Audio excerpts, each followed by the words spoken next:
En þá að fyrsta máli þáttarins, til okkar eru komnir tveir menn sem hafa ýmsa fjöruna sopið í miðlun og auglýsingum. Þeir ætla að leggja mat á auglýsingar já og nei hópa í Icesave-málinu og segja okkur hvort það að gera skrýmsli úr óvininum sé vænlegt til árangurs. Sigmar ræðir við þá Gott og Viggo Jónsson, en fyrst skulum við líta aðeins á umdeildar auglýsingar sem ollu úlfúð hjá ýmsum helgina. Icesave-kosningarnar eru á laugardag og auglýsingar í blöðum og ljósvakamiðlum birtast af sívaxandi þunga, bæði frá já og nei hreyfingum. Nýjustu skoðanakannanir sýna að enn eru 20% kjósenda óákveðnir. Áframhópurinn sem vill samþykkt samningsins birti þessa auglýsingu á dögunum. Þar er risa hákarl látin tákna ógn við framtíð landsmanna. Óleyst deila er áhætta, segja áfram menn og konur. Mun koma stór hákarl og éta okkur ef við segjum nei við samningnum? Þetta er auðvitað myndlíking en því ekki að neita að sá möguleiki til ef við förum í þennan leiðangur að fara í dómsmál að við töpum þeim. Það er ekki því miður hægt að loka á þann möguleika og ef svo færi og við varum látin borga allt Icesave-ið eins og var gert innistæður á Íslandi þá erum við í svipari stöðu og fólki í þessari mynd. Við myndum ekki eiga okkur viðreisna von því miður. Sumir myndu kannski kalla þetta hræðsluáróður?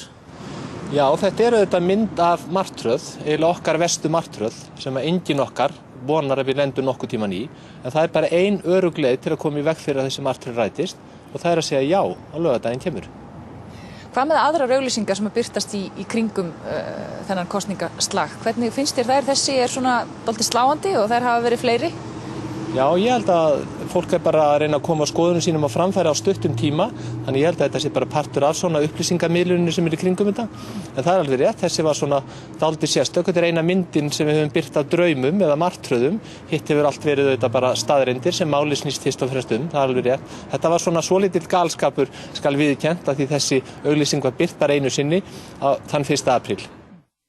Það er vandlifað og af auglýsingum mætti álykta að valið 9. apríl stæði að vera étin af hákarli eða að börn manns yrðu send í barnaþrælkun. Egill Ólafsson gerði eftirfarandi útvarpsauglýsingu fyrir grasrótarhópinn Advice.is. Samkvæmt annálaskrifum voru íslensk börn seld í ánauð til námuvinnu á Bretlandseyjum á 15. öld. Það er engin ástæða til að endurtaka áþekka framkomu gagnvart börnum framtíðar. Þess vegna segi ég nei við Icesave. Já, er ekki búið að vera stundar svolítinn hræðsluáróður svona lengt og ljóst. Stjórnvöld hafa náttúrulega farið þar fremst í flokki. Þau hafa stundað hræðsluáróður. Þau hafa kallað fram þess konar umræðu og ég auðvitað er ekkit voðalega hrifinn af því. En ég var bara að benda á þetta eru áþekkur hlutur sko. Við á einhverjum tímapunkti auðvitað í fáfræði og vesöld höfum við þurft að selja börnin okkar. Og Jón Gerreksson, biskup, kom hingað og keypti margt af þessum börnum tilbaka aftur af Bretunum. Hestar og börn voru seld í námurnar í Bretlandi, þetta er vitað. Það var ákveðin heimska og það var ákveðið, hvað eigum að segja, einhvers konar skeytingaleysi gagnvart framtíð þjóðar. Og ég er að bera þetta tvennt saman. Þetta er skeytingaleysi. Það er skeytingaleysi að ætla sér að taka ekki afstöðu í fyrsta lagi í málinu. Það er ákveðið skeytingaleysi. Það er ákveðið að segja, nei, ég er stikkfrí, ég ætti ekki að taka þátt í þessu.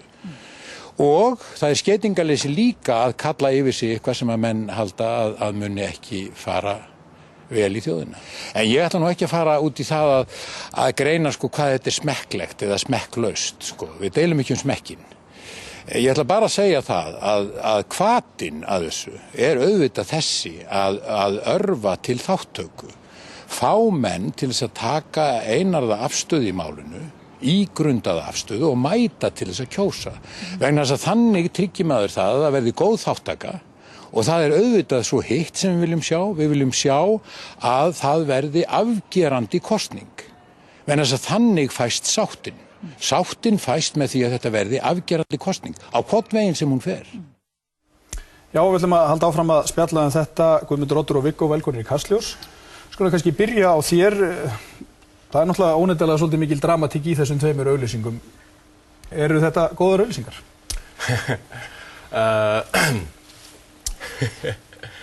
Ég held nú kannski að hákarla auglýsingi falli í þá grefju að vera óskýr. Margir héldu fyrst þegar hún birtist að þetta væri auglýsing frá nei-hópnum. En það er hún eiginlega meira myndgera raunveruleikann eins og stór hluti þjóðarinnar sér hann í dag. Frekar heldur en einhverja svona niðurstöðu við afleiðingum. En það að tala það hvort auglýsing sé hræðsluáróður eða ekki, hvort það sé slæmt. Eins og Egill sagði sjálfur, ég meina öll umræðan í eðli sínu hræðsluáróður. Og auglýsingar í pólitískar auglýsingar sem að fjallasflokkast undir neikvæðni, hvort það séu góðar eða ekki, það fer eftir hvort að ná þeim tilgangi sem ætlað eða ekki. Já. En ef þú leggur aðeins pínlítið mat á það sem Egill var að lesa þarna inn á band með sinni dramatísku röddu, náði það í gegn heldur? Ég veit það ekki. Ég held að fólk að nálgast þessa umræða á mjög mismundi hátt og mjög mismundi nótum. Já. Auðvitað ætti þetta að vera upplýst umræða á lógískum nótum en staðreyndin er auðvitað svo ekki. Þetta er tilfinningarlegt mál. Já, og það kannski endurspeglast einhverju leyti í þessu. Hvernig lest þú í þessar auglýsingar? Já, ég verð nú að segja þegar maður fór að skoða þetta í alvörunni að við skulum ekki gleyma því að í kjaftinum og hákarlinum stendur Ice Safe, skorið út eins og hvaltennur, að þetta er náttúrulega á ofsalega lágu plani að mínu mati og þetta þegar farið þegar menn eru orðnir uppi skroppa með upplýsingu og menntaða umræðu, þá er þetta eiginlega á lægsta plani sem ætti að ímynda sér.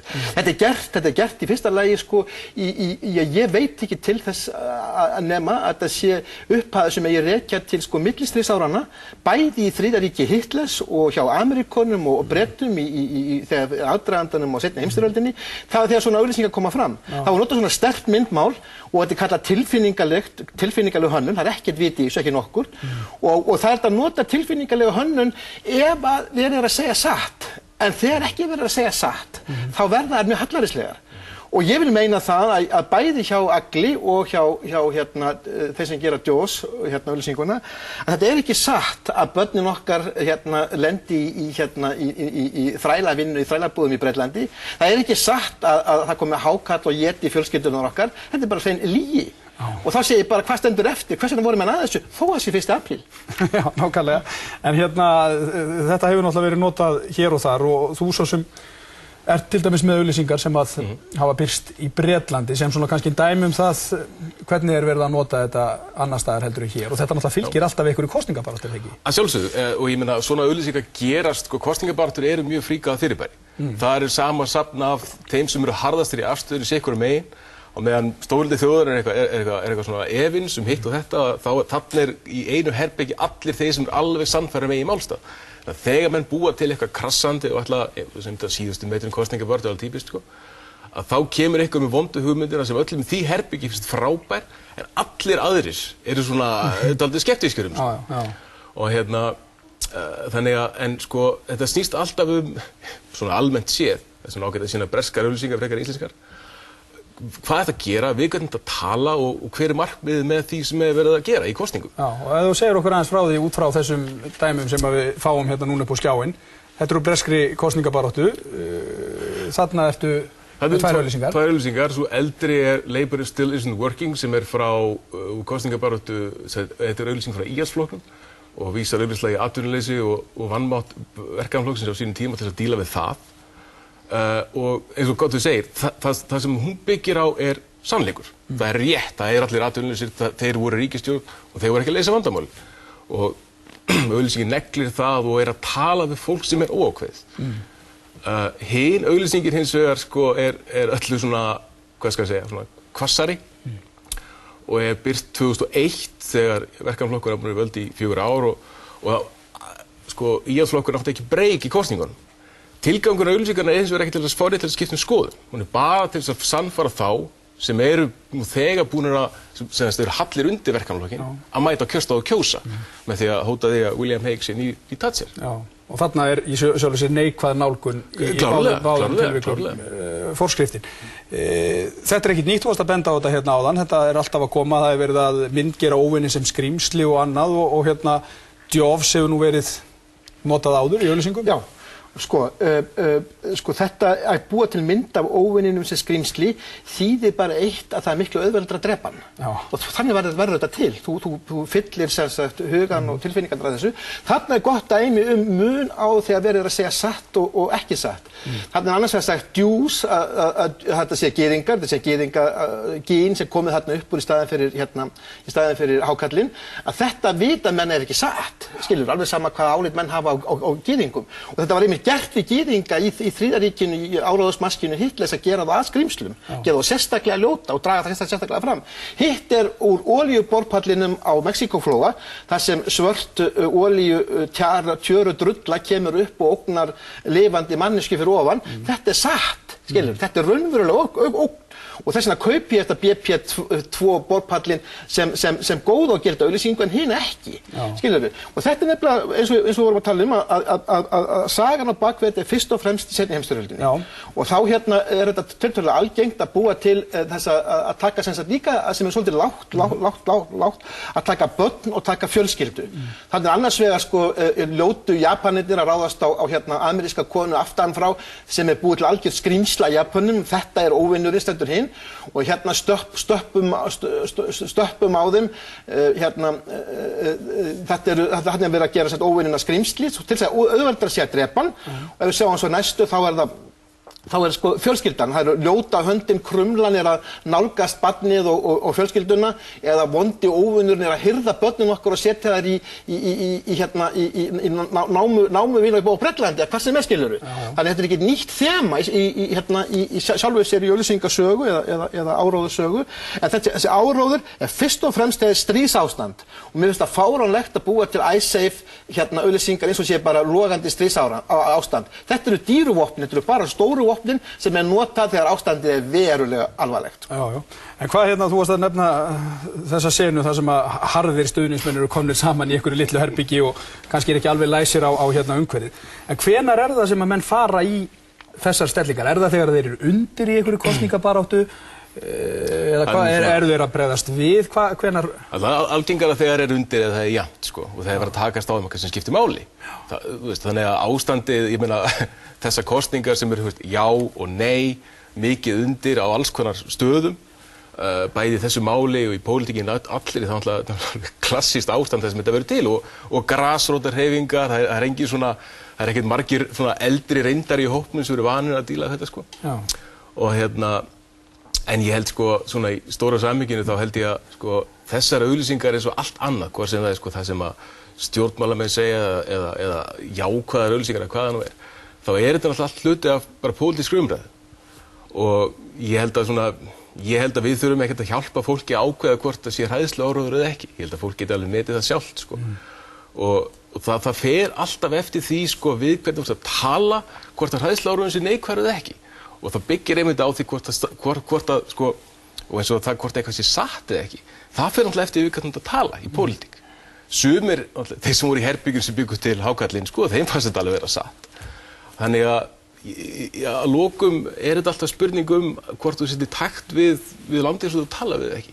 Já. Hvað segir þú þetta? Þetta með að Já, það er alveg rétt að í pólitísku myndmáli þegar upp staðið þá er þetta ekki svo flókið myndmál og það er svo merkilegt með þetta að andstæðingar í pólitísku myndmáli nota sama myndmálið. Hvort sem þetta eru hvort sem að skoðar svona stórkostlega virkjanaframkvæmdir í Sovétríkjum eða Kína eða hjá Sjálfstæðisflokknum á Íslandi. Skilur þetta alveg sama myndmálið og þetta eru hnefinn, þetta er fáninn, þetta er skrímslið, þetta er fánaberinn, þetta er hetjan, skilurðu, og svo þegar maður fer að nota þetta og maður tekur eftir mitt í pólitískri myndmál á Íslandi, hvað menn eru hræddir við að nota raunverulegt myndmál.